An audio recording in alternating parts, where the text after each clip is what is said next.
Hello viewers, welcome to my channel Science and Technology. In today's show, Computer Wednesday, we're going to talk about NVIDIA's co-packaged optics. So let's dive deep into it. Now first we have to understand certain physics level problem because all it is just physics level. So copper is not a superconductor, duh.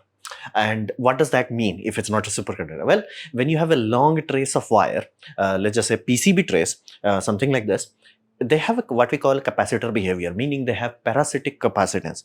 Now, like, wait a minute, is that a big deal? Well, at low frequency, basically, if these frequencies are switching on and off is happening slowly enough, no, it does not matter. But when you want to go from, let's say, 100 Gbps interconnects to 500 Gbps or 800 Gbps interconnect, yes, this becomes the bottleneck. Meaning, inherently, if you want to connect, let's say, two nodes and you want to have basically copper interconnect, yeah, it's not happening. Or worst case scenario, you have to dump a lot of power into it, like bonkersly large amount of power to brute force all those capacitor to be charged and discharged. So yeah, law of physics fundamentally limits how much data you can transmit in a given time on copper. And again, you can go to silver, but it's not going to change that much. So there is a fundamental reality of it. It's a conducting plate with an insulator around it. Yeah, it's a capacitor. So fundamentally, at higher the frequency, the worse this becomes. And current AI models, basically right now we are looking for two types of AI model. AI model that is running into one hardware. B, how you're training those puppies. When you're talking about training those puppies, those virtual world is huge. As in, each node could be size of a cluster. How big cluster? Size of a stadium, physical stadium. How many nodes? God knows, 8,000, 10,000, 50,000. Yeah, so bonkersly huge. Meaning, we have reached a point during training that you cannot feed all of that data in one silicon. Like, just no silicon can handle that. So fundamentally, you have to aggregate a lot of them. And at that point in time, transmitting the energy, basically transmitting a bit from, let's say, the SoC that did the magic work to another SoC that will do some another work. Yeah, that transmission takes more energy rather than the SoC doing the crunching. Yeah, that's a big problem. At this point in time, the basically third of the energy just goes into doing the transmission, not crunching. Crunching is very efficient now. I'm like, it's not efficient. It's just that we are crunching so much for so little energy that per bit energy consumption is very low. But when you're talking about transmitting, it's bad.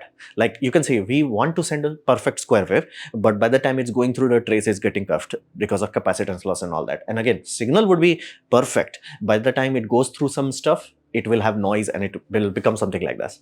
And again, ideally, we would want perfect 90 degrees. It's just like physics is like, nah, bro.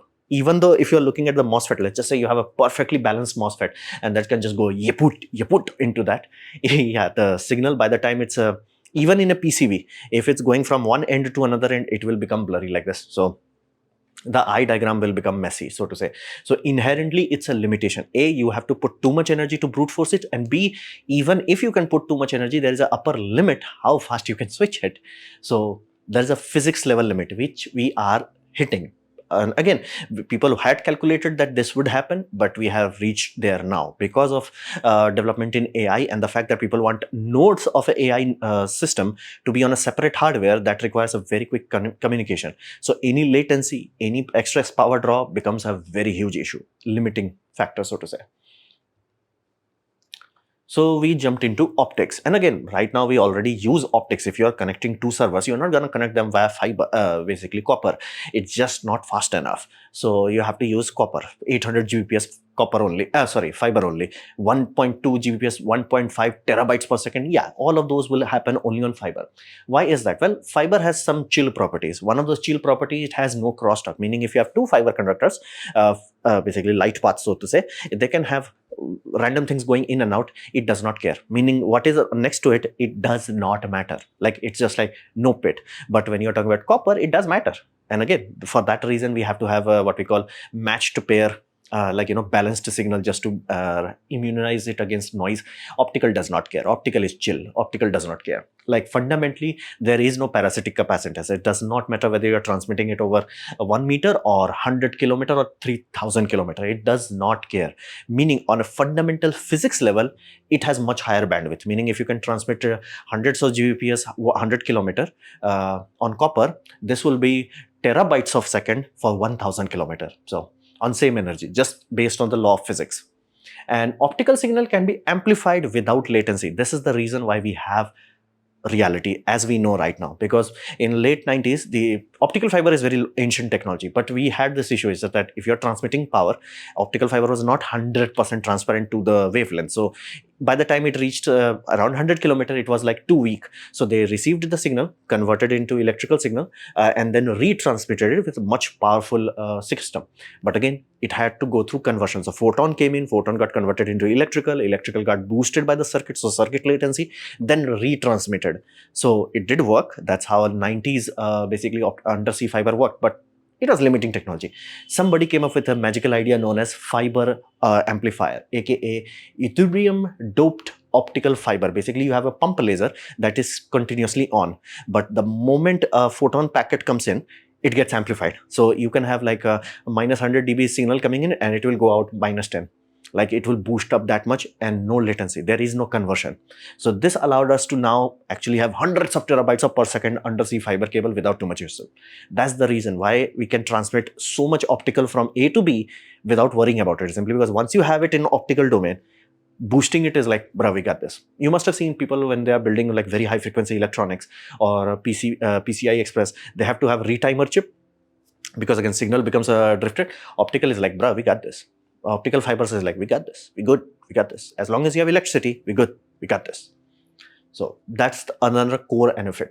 And multiple wavelength can be sent through one fiber, meaning in the old days, we started with like, okay, voice, data, storage, video. Like we started simple, like, one to one. And then somebody came up with the idea, it's like, hey, what if you utilize the technology known as prism and you put all the wavelength into one fiber? Did it work? Yes. Right now, you can literally have a scenario where somebody, let's just say they built a mobile network on 4G. So they have fiber from machine to machine and all that. Here's the deal. If they're like, hey, now we want to add 5G, which again, let's just say it's 10x more throughput. All they have to do is change the transceiver on both ends.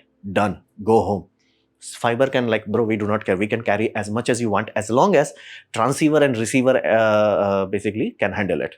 So we started with the CWD, basically coarse multiplexing, so to say. So each wavelength was drifted by 20 nanometers. So you will have one channel on 1510 nanometers, another channel on 1530 nanometers. So each was like, but you can see we can compact so much. And like, wait a minute, why we are not having like random colors like this? This is too close to each other. Yeah, if fiber has maximum transparency in one wavelength generally, so you want to fit, you can send like different wavelength. Basically, instead of being 1000 plus infrared kind of wavelength, you can go into like 800 nanometers. It will just not go far enough. So generally we want to compact inside that wavelength. So 1470 wavelength, 1490 wavelength, 1510 wavelength, that sort of thing. So that's how we started. People figured it out like, there is no law of physics saying we can't compact it. So basically dense wave duplex was introduced. At this point in time, it's like 1553.33, 1552.52. That's how many channels we can put. And you can, in principle, put upwards of 200 channel on one fiber. That's bonkersly huge. And be mindful, it does not care whether it's going or coming. It's like 100 coming in and 100 going out. So duplex connection can be maintained. And again, all of them will still work with optical fiber booster. So all of this makes fiber the ultimate choice. Now, can we run a computer on fibers? Yes. In principle, yes. You can, same way you have logic gates who are doing like, addition, subtraction, inversion, AND gate, OR gate. Yes, all of those can be created with optical fiber utilizing constructive and destructive interference. That technology is not mature enough yet. However, the next best thing is jamming this optical fiber as close to the silicon as possible. So basically, you want to reduce copper. So that's the whole point. Fiber can have a lot of send and receive channels. So even if you can have like, oh, only one strand is coming out, that strand can easily be like in the old generation 80 Gbps, now 800 Gbps. Same strand, like the same fiber. So that's the whole point of optics. It has so many amazing physical properties, like there is no competition. So you want to have your copper as small as possible. Ideally, no copper. Like, as in like most copper should be inside the circuit itself, like in the silicon itself, not outside of it. So that's why we want optics. So technology, you will hear this new metallurgy talked about, which is lithium niobate, LiNBO3. So this puppy is a naughty puppy. This puppy is electro-optical crystal, meaning if you have a block of it and you're sending a laser through it, you can add voltage to it. And here's the deal, it will change. What will it change? It will change its refractive index, meaning it will look more or less the same. It will just like light is becoming slower into it. So what does it mean? That simply means if you have terminals connected to it, you can send voltage signal, and that voltage signal can affect the polarization and phase of the goddamn laser itself. So assume you have a continuously on laser, you're sending the laser through this magical block of lithium niobate, and lithium niobate is like, I got this, fam. It can go turn it on and off very quickly as possible. Now you may be like, okay, why don't just pulse the power that is going to the laser itself? Yeah, it used to be done. Now it's not done simply because power circuit of lasers is not fast enough. It can't be fast enough. Same way like you have LEDs. LEDs require a minimum forward voltage before it will not work. So if you have, let's say, voltage of 3.5 volt LED, you have to send at least 1.5 volt in order for it to light. So you can't have very low intensity of laser. There is a limitation, and it takes times to reach that point. So that creates a how quickly you can switch. But if it's on laser, okay, it's a pipe that has 100 watt coming out of it. How quickly you can slice it? So that slicing is done by this technology, lithium niobate. So how fast this puppy can slice? 50 picosecond.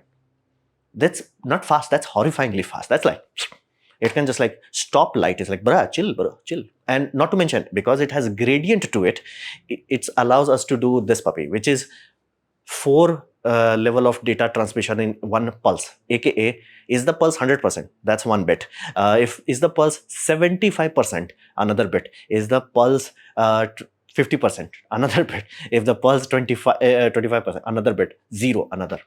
So there is literally 4 levels of it. And that cannot be done if you're directly pulsing the laser itself. People have tried. It's just that, yeah, it's much better to have basically a niobate modulator going, I got this, I will take care of it. So that's how it works. And all that got us into the realm of the magic technology known as this puppy. This is optical ring resonators. Now this is where black magic happens. So the idea is, what if you have the ability of a pipe that is transmitting all your optical channels? How many channels? Let's just say in this simplified diagram, you have red channel, you have orange channel, you have green channel, you have blue channel, and you have violet channel. All the channel is going through this basically waveguide. Cool, awesome, GG, normal, no, everybody can do it. But what if you had the technology to leech energy from it? Meaning you can have this puppy, and this puppy is like, hey, I like the green. I will take green physically, nothing else. I will not touch anything else. I'll only take the green, and then I can modify it. And again, it's made out of lithium niobate, so it will modulate it. So this side, every signal that is coming in is 100% on. By the time it goes through the modulator, modulator is like, nah, I'll take the energy away. I will not take the energy away. I'll take some energy away. I'll take some little more energy away. So that's how it can modulate it. And every channel is independent, meaning there is no interference. And this thing is physically microscopic, like it's tiny. All of that can happen. It's like, how the heck that happens? Do not think photons as photons. In this design, you have to think in wave, because it's a wave coupling. That's what's happening. So when you have one waveguide, it couples because of the wave property. It can couple to a ring, and that ring can transfer it. And that's what we are talking about. There is no physical touching. Like, it does not touch. It's just like magically, it's like, green, come to me. It's a green lantern's ring. And then you have pink lantern ring. And what else color was there? Yeah, white, black, all that jazz. So basically all these rings are like a green lantern's ring, and you can just leech the energy. And that's way you can control the output. Now like, okay, cool, that's transmission. How the heck you deal with receiving? The same thing. Like, you can have this and you can transmit it on the other side. Basically this puppy, this is the main pipe, and you can send it to another photodiode, meaning all of this ring can have, based on if they are designed for receiving channel, they can have the other end where they have a photodiode, and it can work in such a way that it just leaches energy and dumps it into photodiode. And photodiode is like, I got this. Photodiode will read out the data. How much you can do? Almost 40 channels I've seen. There could be more, but that's how much I have seen. So this is black magic, which we have figured out somehow, and they are very precise filter. Let that be very clear. Like their Q factor, I think it's million. Like, if it says that this lambda I'm gonna leech, it's exactly that lambda. No distinction. It's like this. The end. There is no like, oh, what if a little bit? No, no, no, no. This meaning this. The end. So it is horrifyingly good. It's black magic. First, it does not even touches the waveguide. It's like, just come to here. Just look. So that's the magical technology. Basically, you have bus waveguide and just like lol, you just lol it. Oh, and this here's the interesting part. Any Tom, Dick, and Harry can build this because it does not require 4 nanometer, 5 nanometer. Again, if you're working with light, you know that light does not like very small wavelengths. It's not, unless you're using ultraviolet. Most of them are infrared, so it's huge. So like you have 60 nanometer, like physical parts are huge. You do not need very, very, small nodes. And the things done can actually be seen under a microscope. Like you can see the structures in a electron microscope will show you everything, but like you can see in optical also. So that's the technological development that allowed us this idea. What if we can miniaturize the damn optical train itself? So we come to co-packaging. Now, co-packaging is basically constant miniaturization of whatever we have been doing, like what you have right now, what we are calling inefficient, laggy, and all that. If you had taken that technology, went into 1990, people were like, what black magic is this? We had miniaturized those puppy that small, but we have to make it even smaller, so it's on the silicon die itself. So basically transceiver is just a transmitter and receiver, has to be same size as ASIC, application specific system. Basically this is NVIDIA's chip, and all this thing is just a little bit bigger than that. So it has to be same ballpark, so to say.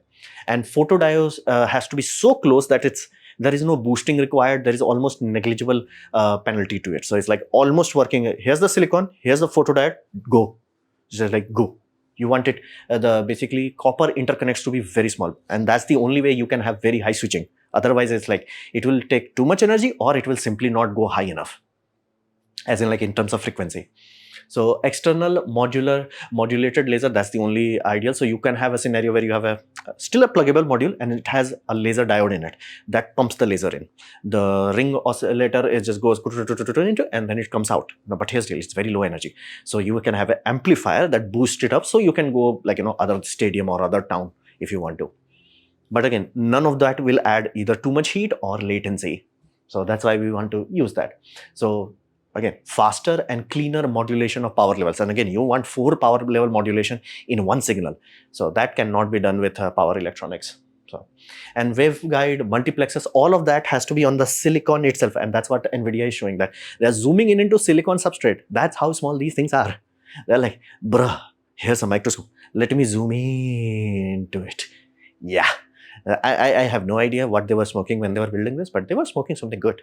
So they did that. And the main benefit that TSMC has, that they do not have to utilize their ultra high, deep ultraviolet lithography machine for these things. They can easily experiment with 60 nanometer nodes. Even that is a bit overkill. But again, you can use it. It's just that why? So I'm pretty sure they had 60 nanometer ready to go. So they're like, okay, let's just use that.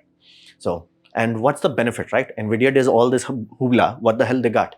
Much lower latency and power draw. Because here's the deal. With the pluggable transceiver was, you had ASIC, you had substrate, you had PCB, and then it went to pluggable module. Cool. It worked great for 100 Gbps. Then you had this like, okay, what if you want 400 Gbps? They're like, you know what? It's inefficient.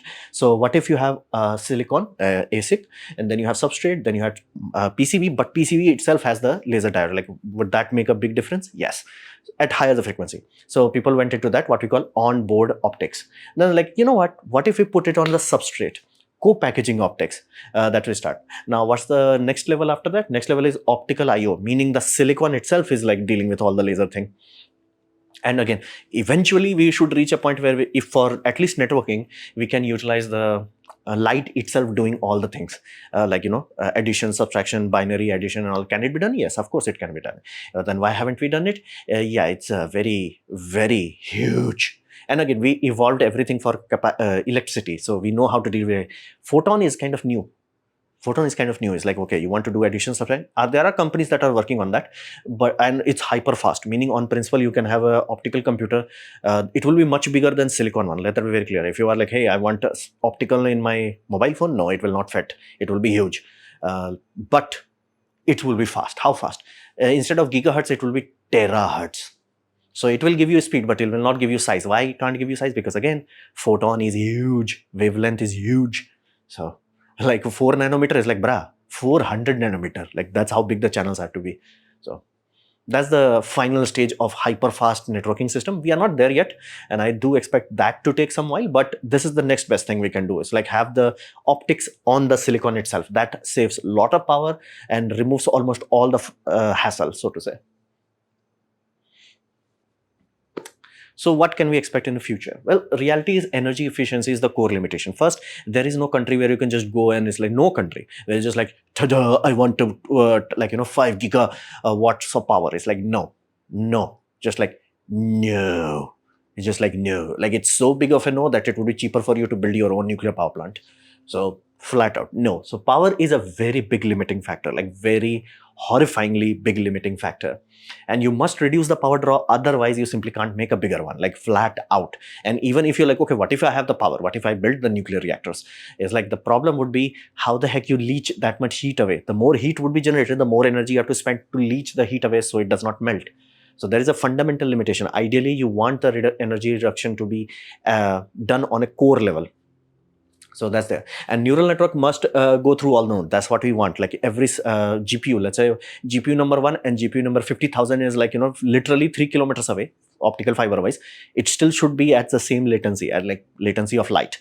So you want them to be as low latency as possible. Only then it can act as like one large node system. And reducing energy. Now, again, whenever you're talking about NVIDIA and all that, they will have a unit. The unit is 15 picojoules per bit, meaning how much energy it takes to yeet one bit from one part to another part. So that puppy is 15 picojoules. After using co-package, they have dropped that puppy to 5 picojoule. And their target is, which again, if they crack it, they will cross $5 trillion, is 1 picojoule per bit. At that point in time, it's almost same energy draw as the computation itself. Computation is easy. Like, you would be shocked how little energy it takes to do hulululu to 1 bit. Surprisingly little. It's just that transmitting is like lol.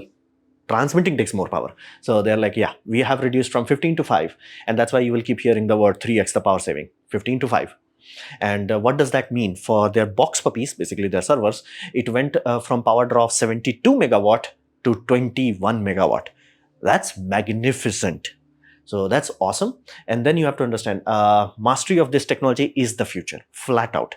The company that can make a really good of these puppies, really cost-effective ones, they're going to last long. Because right now, it's just a collage of technologies. You just take a transceiver module from this company and you just like kaput it. Then you have this module, kaput it. Then again, you need robotics that can weld optical fiber reliably, which again, it's much difficult to do. And again, there are other companies that are going, what if we made the whole switch optics only? And can it be done? Of course it can be done. It's just that it will be huge. But again, if done correctly, it would work at ludicrous speed. Like speed at that point in time, it's like, bro, we do not talk about it. It's like your electronics would be the limiting factor, not the freaking optical magical pathway. So fundamentally, we are looking through at good things. But if this company cracks more of it, and again, we have to invent technology so it can work. But again, this is very good growth. I do not expect this to ever come into your normal computer, but it would be awesome if it did. Like right now we have fiber to the home, like my home has fiber, but then like fiber to the CPU. That's what they have to call it. But again, it's an awesome technology and this is the future of it. So this was my presentation on basically co-optics that NVIDIA is working on. Hopefully you have liked it, learned from it. In that case, please hit the like button, share it amongst your friends. That will help me a lot. If you didn't like it, didn't enjoy it, I urge you to press dislike, press it twice to show me disappointment. Please leave a comment because I do try to reply to all of them. Subscribe, press the bell icon if you're free, and as always, thanks for watching.